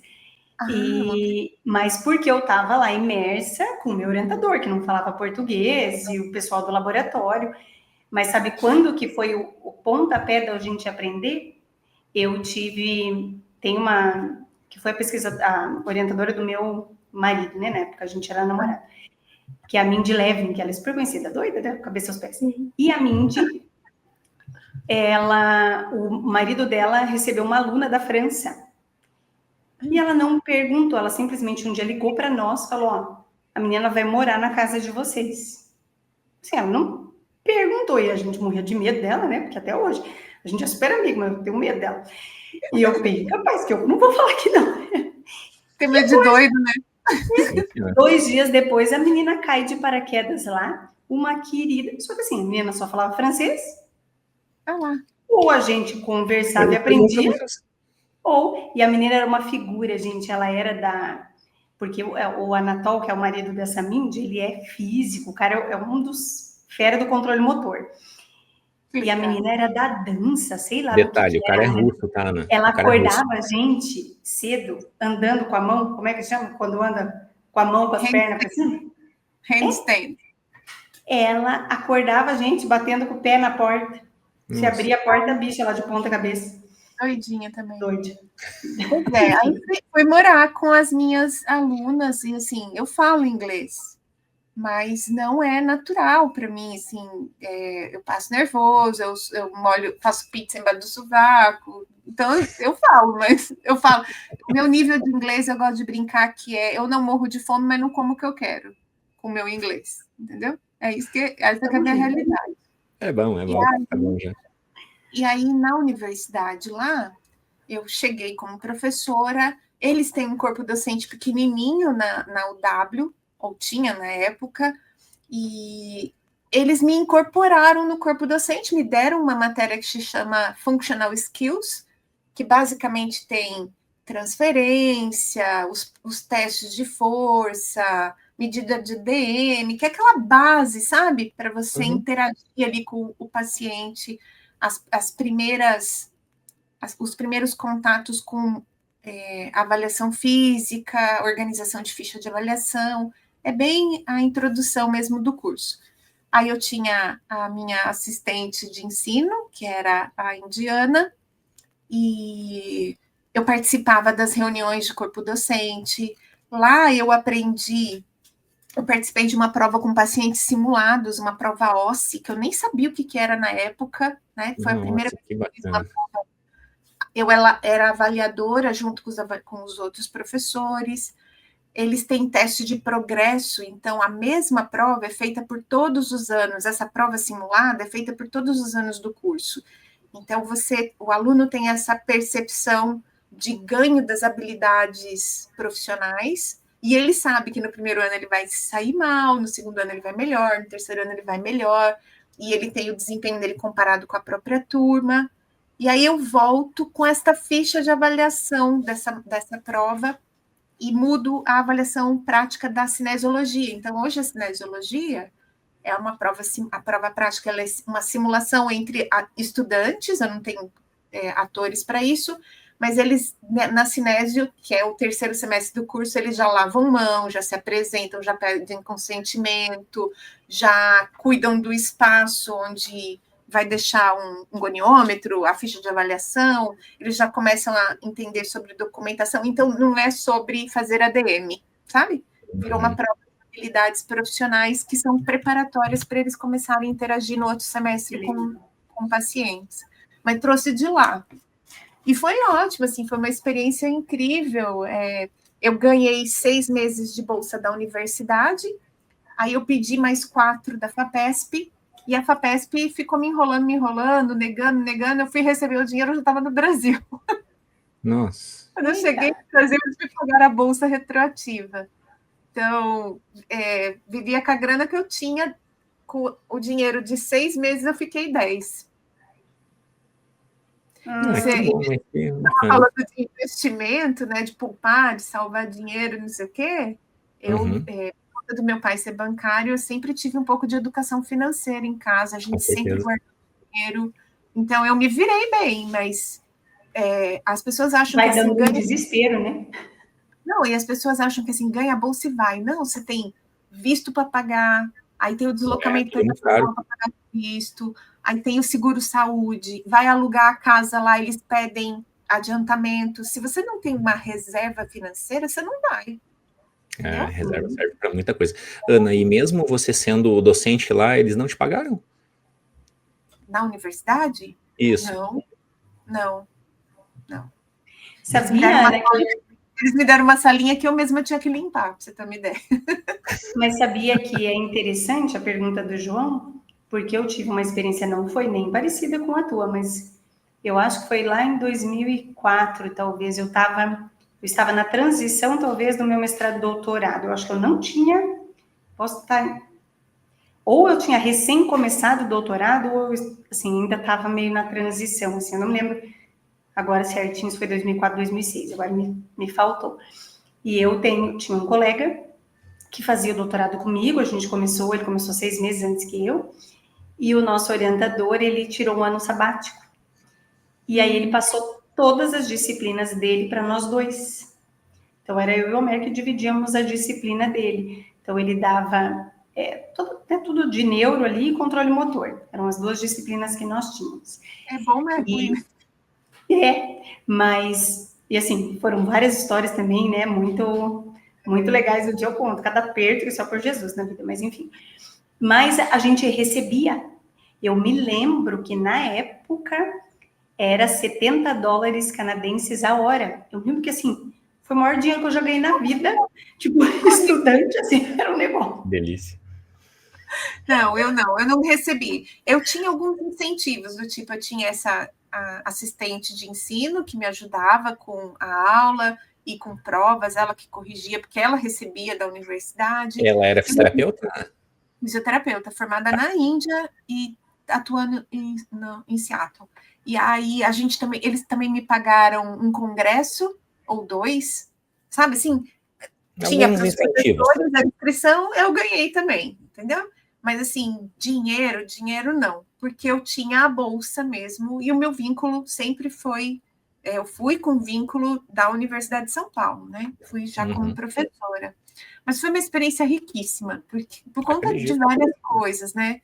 Mas ver como os Estados Unidos pensam a profissão, e é muito interessante, uma coisa muito interessante é que do ano que eu volto para cá, a curva de citação dos meus artigos sobe muito. Então, a experiência internacional para o pesquisador faz muita diferença. Muita diferença.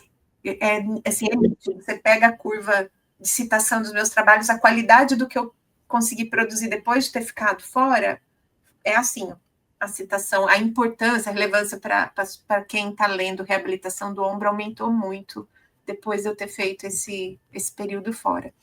E eu tive a sorte também de ter um supervisor que é um cara bem construtivista. Então, ele largava a gente no laboratório. Tentem aí. A gente ficava lá desesperada, não dava nada certo. Aí ele vinha, aí ele dava uma dica ou outra. Tentem mais um pouco. Aí era nós tudo de novo.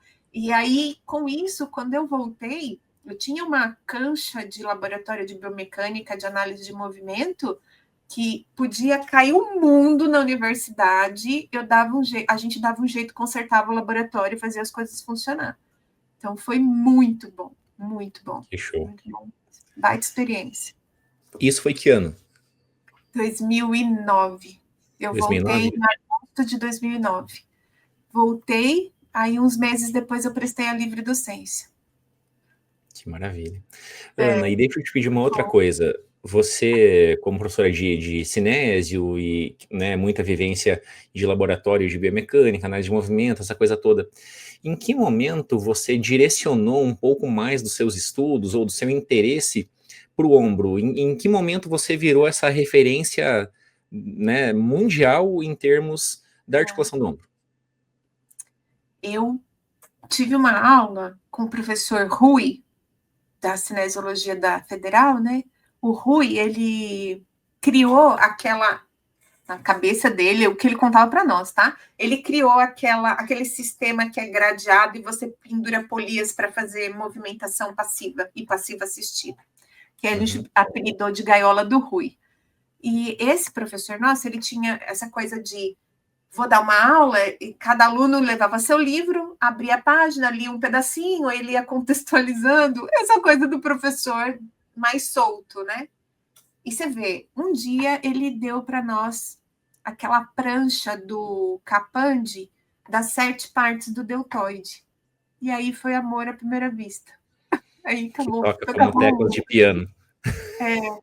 E dali para frente eu queria estudar ombro. Só que eu já era aluna do Carlos Castro, que era o professor da Eletro. Eu fui ser aluna do laboratório dele no primeiro ano da faculdade. E aí a primeira coisa que eu quis fazer foi ontoforese de ácido acético em tendinite calcária. Esse foi a minha primeira tentativa. É lógico, né? Um RCT, um aluno de graduação, não tinha paciente até hoje, para fazer um estudo desse é difícil. Esse estudo acabou sendo feito depois com uma aluna minha de mestrado aqui. Mas de lá para cá, eu sempre gostei de ombro e eu só fiz o meu doutorado em ATM porque eu queria terminar logo. Eu queria acabar e seguir minha vida profissional como professora. Eu queria ter o título e me livrar daquele negócio, né? Não pelo meu orientador nem nada, mas por conta de vislumbrar. Naquela época tinha muita oportunidade aparecendo aqui e ali. E eu tinha um sonho, né? Assim, sabe quando você forma e fala assim, eu quero trabalhar não sei aonde. Eu queria trabalhar ou em Floripa ou em Ribeirão Preto. Tinha curso na UDESC e não tinha em Ribeirão. Não tinha público, só privado. E aí, por fim, logo depois que eu terminei meu doutorado, e não foi em ombro, eu vou para Uberlândia. Eu vou para Uberlândia, começo a orientar em Uberlândia, eu orientava em ombro. Na Uniara, que foi um dos meus empregos, eu tinha bolsa de iniciação, a gente estudava exercício para ombro. Aí eu entrei na USP. E aí a carreira se organizou. Mas também, assim, no começo a gente chega e faz um pouco do que mandam a gente fazer, né? Então, eu ajudei bastante a professora Débora nos trabalhos dela de coluna, de joelho, como parceria, até para a gente se consolidar na carreira.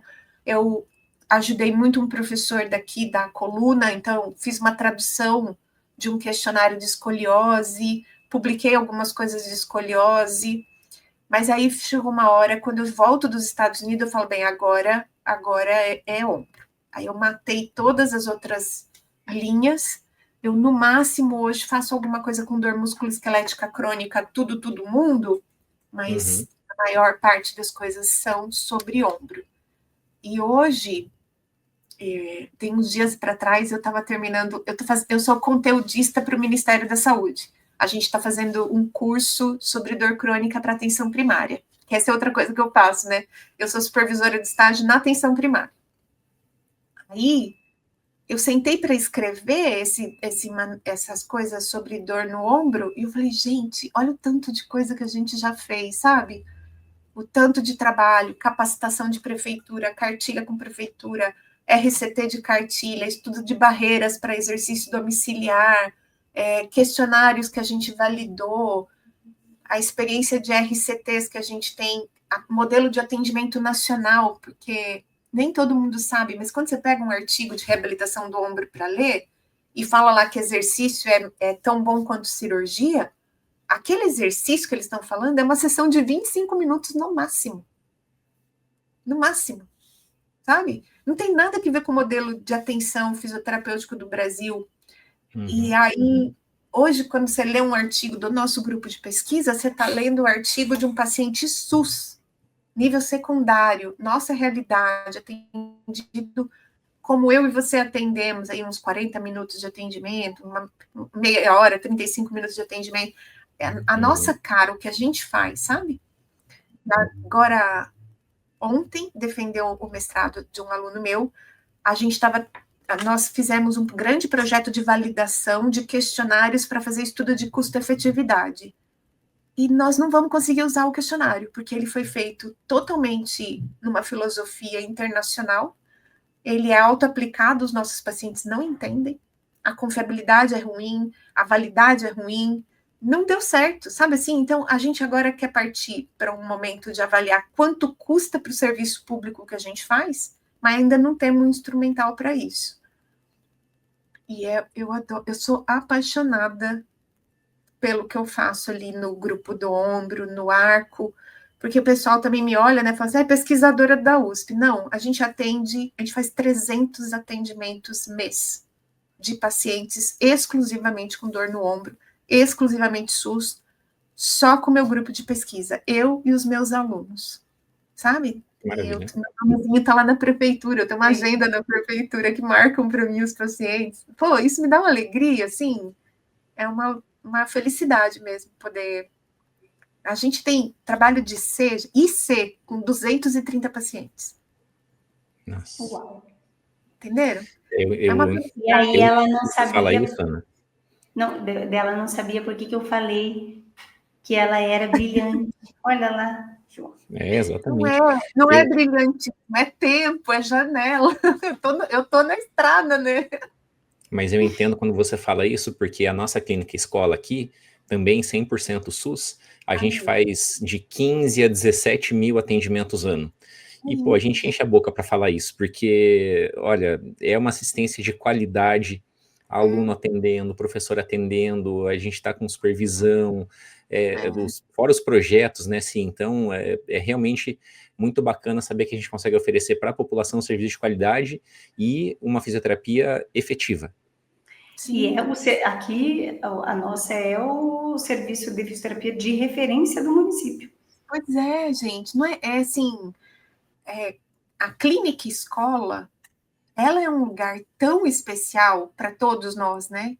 Porque os nossos alunos entram em contato com a realidade dessas pessoas, podem entender o impacto funcional daquilo na vida daquela pessoa, em pessoas que, inclusive, têm condição de quase nada, às vezes, e a gente devolve para a sociedade tudo que a gente recebe. Então, às vezes, eu falo para os meus alunos, às vezes, eu não sei se o certo é preto ou negro, mas eu sei o que eu faço todo dia, sabe? Então, assim, mais do que bandeira, eu estou mini salvando o meu mundo. Todo santo dia eu acordo para mini salvar o meu mundo.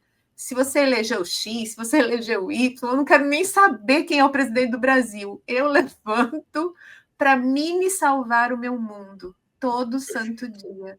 Essa é assim, e a minha felicidade é poder fazer isso do lado dos meus alunos. No ano passado, quando meu irmão faleceu, eu fiquei bem uns 40 dias sem trabalhar, né? Sem vir trabalhar. Nós não tivemos um único dia sem atender, dos dias que a gente atende. Nós não ficamos um dia sem aula. Os meus alunos se organizaram, resolveram tudo. Eu não precisei, assim, dar um telefonema, sabe? A gente tem um time muito coeso, muito essa empolgação que eu falo para vocês dos números de atendimento do serviço prestado, cada um dos meus alunos tem. É uma felicidade, de verdade.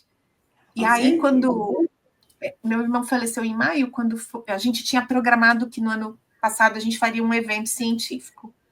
E aí eles se reuniram comigo em agosto e falaram, Ana, nós vamos ajudar você.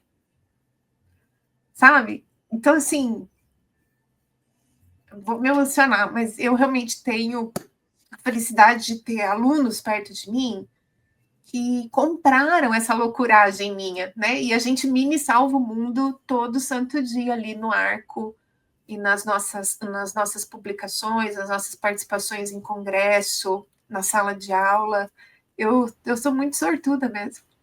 Mas eu acho que essa é a grande recompensa da docência, né? Eu acho que quando a gente vê isso acontecendo, você fala, acho que estou fazendo, né? Acho que está dando certo. E eu vou até falar daquela aluna que eu falei que falou para mim, eu não desisti por causa de você. A gente terminou o estágio da neuro, claro, né? E aí ela veio me pedir. Ela falou, professora, tem 2 pacientes que, assim, estavam evoluindo muito bem. Eu posso abrir 2 horários a mais no projeto de extensão e atender eles mais um dia? Deu claro. Né? Eu falei, acho que é isso que faz a diferença, né? Então... Isso são 2 palavras que resumem. A primeira é exemplo e a segunda é legado. O que vocês estão fazendo e deixando aí. E sobre a sua sorte, Ana, tem mais um ditado também, que quanto mais a gente trabalha, mais sorte a gente tem. A gente tem, é verdade. Verdade. E eu acho que todo professor tem esse sentimento, né, de que a gente se perpetua dos nossos alunos. Essa que é a verdade, né? A gente vai deixando esse legado com exemplo, com esforço, com os nossos alunos.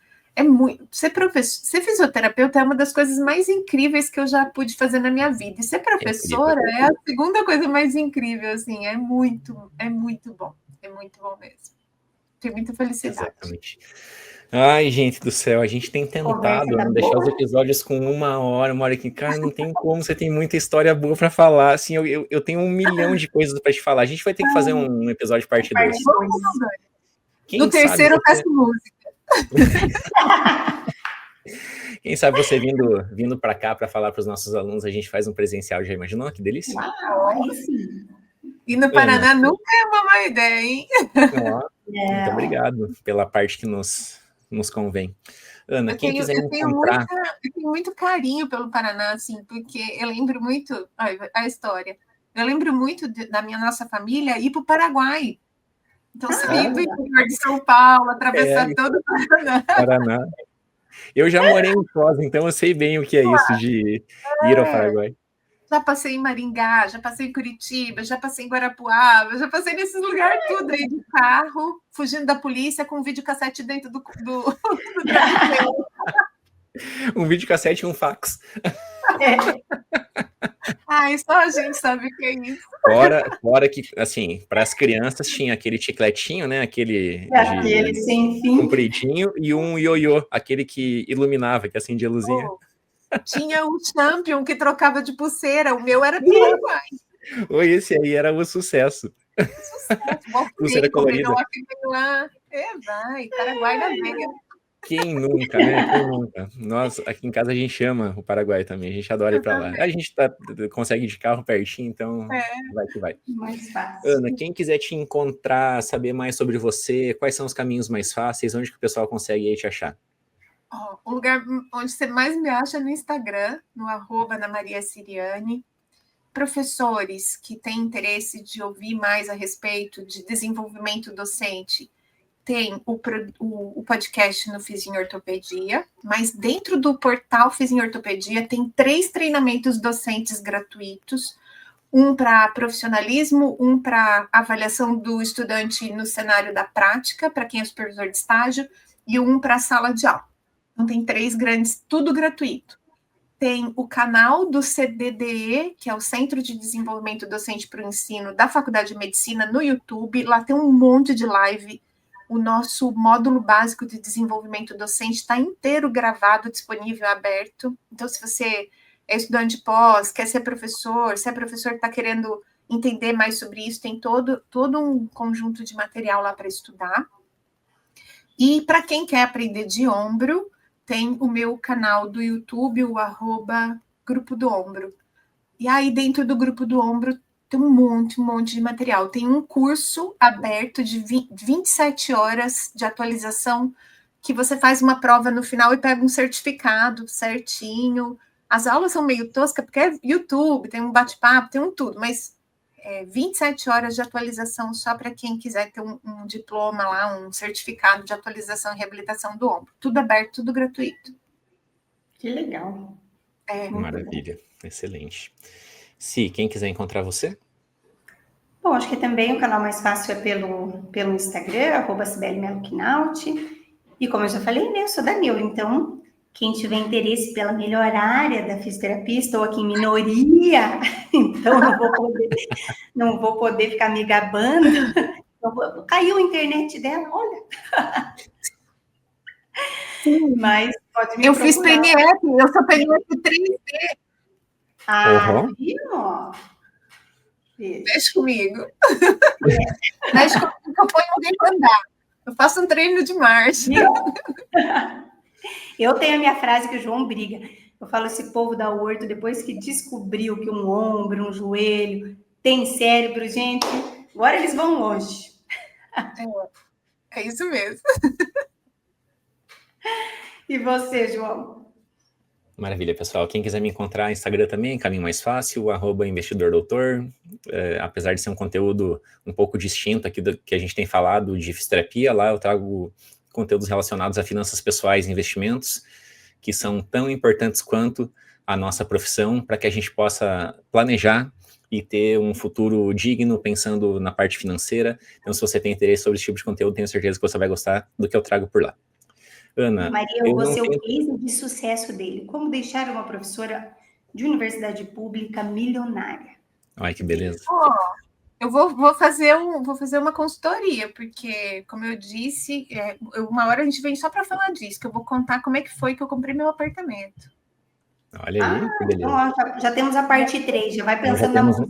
Já temos um spoiler aqui para o Fisioverso número 2. A gente falar de investimento, de educação financeira, porque tem muito fisioterapeuta que está literalmente vendendo o almoço para comprar a janta, né, coitado? Sim. Ana, é tão importante esse tipo de conteúdo, e ele é tão relegado, né, ele é deixado de lado, porque, claro, é necessário que a gente tenha os conteúdos técnicos da nossa profissão durante a graduação, mas ter uma educação financeira é simplesmente fundamental para que a gente consiga ter um planejamento de vida adequado e até atingir as nossas metas de maneira mais eficiente, mais breve. Não tem empatia que sobreviva aos boletos atrasados, gente. Exatamente. É exatamente isso. Bom, agora com relação ao nosso agradecimento para você, eu não tenho palavras para te agradecer por esse sábado de manhã aqui tão agradável. Você é uma pessoa, como eu falei, todo mundo acho que gosta de graça, então foi realmente muito legal saber uma parte da sua história, não deu para a gente explorar tudo, porque tem muita coisa para falar ainda. Você foi muito solícita com a gente, então te agradeço de verdade, foi muito, muito legal, muito construtivo aqui para o nosso podcast, porque quando a gente criou, Ana, a gente quis trazer história de fisioterapeutas que são estrelas, são referências, mas que são comuns, são pessoas, são gente como a gente. Então, assim, a gente quer mostrar para todo mundo o quanto a nossa profissão é maravilhosa, é gigantesca e que todo mundo pode ter o seu lugar ao sol. Então, você é mais um exemplo disso. A gente espera que a tua história inspire outras pessoas e que elas se sintam estimuladas cada vez mais a gostar tanto da nossa profissão quanto a gente gosta. Então, muito obrigado pelo seu tempo. Fico feliz, agradeço muito a oportunidade de dividir algumas coisas e a hora que vocês quiserem, é só chamar, eu volto, viu, para deixar. Ai, que delícia, muito obrigada, como o João falou, assim, eu tô com muita vontade de quero mais e que a gente possa fazer presencialmente, né? Acho que legal. Esse mundo virtual é bom, mas o presencial é sempre melhor, né? Mas muito obrigada, como o João falou, Ana Maria, a gente estava, acho que criou o projeto assim com muita vontade de que desse certo para as pessoas realmente entenderem o que é o universo da fisioterapia, sabe? Tantos caminhos que a gente pode seguir, tantas histórias boas, tantas trajetórias que realmente inspiram E como a gente falou, a gente sabe, e hoje, acho que isso não é só da fisioterapia, né? A vida é difícil, a vida é complicada, a gente, né, respirar e falar, nossa, que bom, eu vivo da minha profissão, isso é um privilégio, mas a gente quer inspirar outras pessoas a conseguir isso, né? Porque a gente tem, né, como a gente sempre fala, né, João, a melhor profissão do mundo. E eu acho que histórias como a tua mostram que realmente quando a gente estuda bastante, né, a sorte ela vem para quem trabalha muito, mas com muito estudo, com muita dedicação, com muito amor, com muita, né, com muita vontade de que dê certo, as coisas acontecem, né? Então, eu acho que hoje a gente, né, fechou com chave de ouro aqui esse episódio. Obrigada mais uma vez. Obrigada. Então, vamos para a nossa despedida final? Vamos lá? 3, 2, 1. Um abraço, pessoal, e até o próximo episódio. Tchau, gente. Tchau, tchau.